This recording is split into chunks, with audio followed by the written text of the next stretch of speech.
Avis vascular centre మన దేశంలోనే the best varicose vein hospital. ఈవి గారి టాపిక్ వచ్చింది కాబట్టి సినిమా కెరియర్ పరంగా మీది రైటర్గా ఇటు ఆర్టిస్ట్గా రెండింటి పరంగా మీకు మంచి గుర్తింపు తీసుకొచ్చింది డెఫినెట్గా ఈవి గారే. బట్ ఆయనతో హలో బ్రదర్ సినిమా తర్వాత మీరు రైటర్గా మళ్ళీ కొనసాగలేదు అంటే ఏంటి, ఎక్కడ తేడా జరిగింది, ఏంటి గ్యాప్ ఎందుకు వచ్చింది? హలో బ్రదర్కి ముందుకే మానేసాను నేను. హలో బ్రదర్ మళ్ళీ నేను జయకృష్ణ గారు తీసుకొచ్చారు. అప్పుడు ఎందుకు గ్యాప్ వచ్చింది మళ్ళీ చెప్పండి. ఆ జయకృష్ణ గారి ఇన్సిడెంట్ అన్నీ నేనే కష్టపడి పగలు రాత్రి రాసేవాడిని. కొత్త పద ప్రయోగాలు అవి చెప్పాను ఇందాక.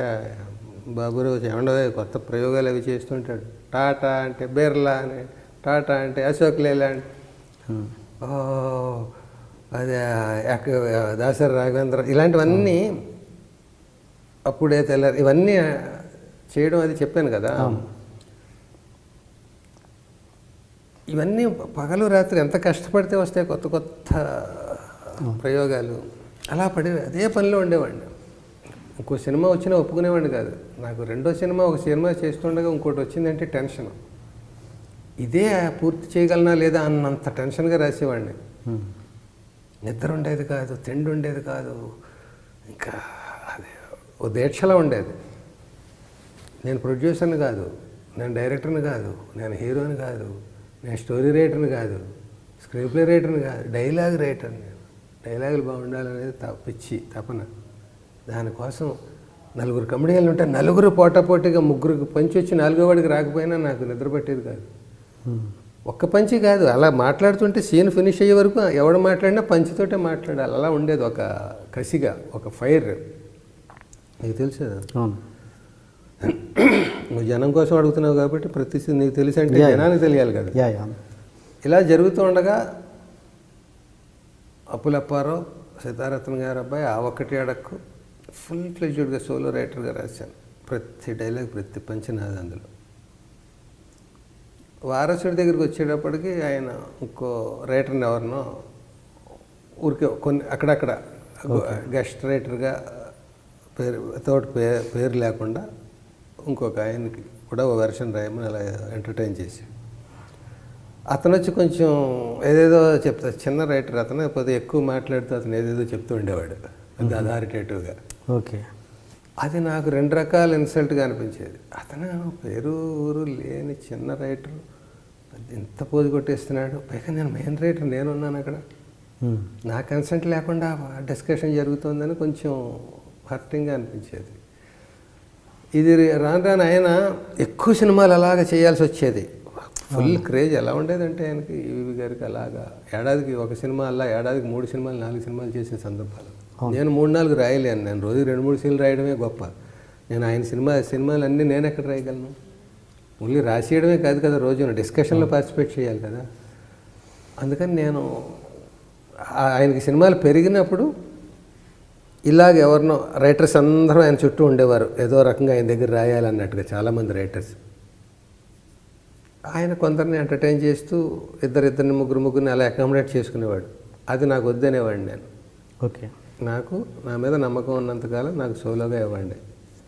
మీరు ఏటికి 10 సినిమాలు చేసినా నేను ఒక్కటే రాయగలనని మీకు నమ్మకం ఉన్నా ఆ ఒకటి నాకు ఇవ్వండి. 9 మీరు ఒక సినిమాకి 10 మంది చేత రాయించుకోండి, పర్వాలేదు.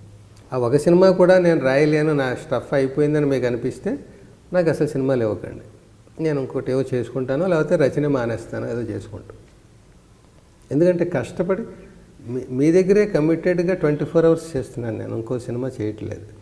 అది చేసిన దానికి నాకు తృప్తి ఉండాలి. నేను రాసిన రేపు పొద్దున గర్వంగా పడుకోవాలి, గర్వంగా లేవాలి, ఇది నాది అని ఫీల్ అవ్వాలి.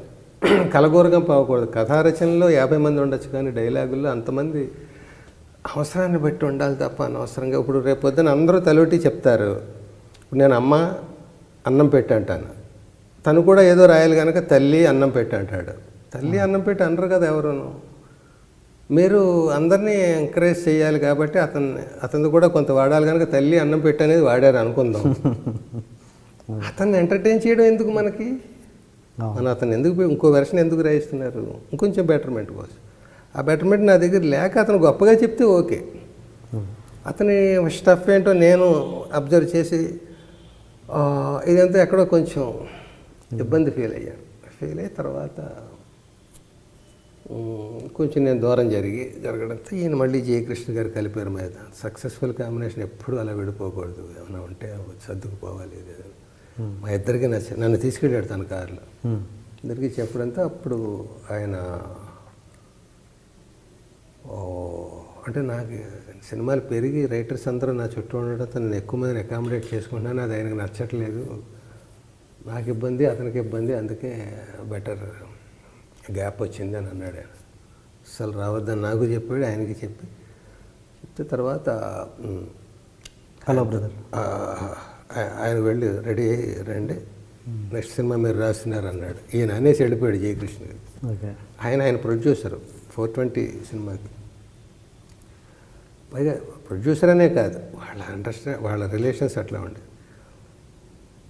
తర్వాత నన్ను పలానా చోటుకు 2 హోటల్లో 11ంటికో 12ంటికో అన్నాడు. వెళ్ళాను. అక్కడికి వెళ్తే అక్కడ డిస్కషన్ నడుస్తుంది. అలీబాబా 40 దొంగలు అరడజన్ నడుస్తుంది.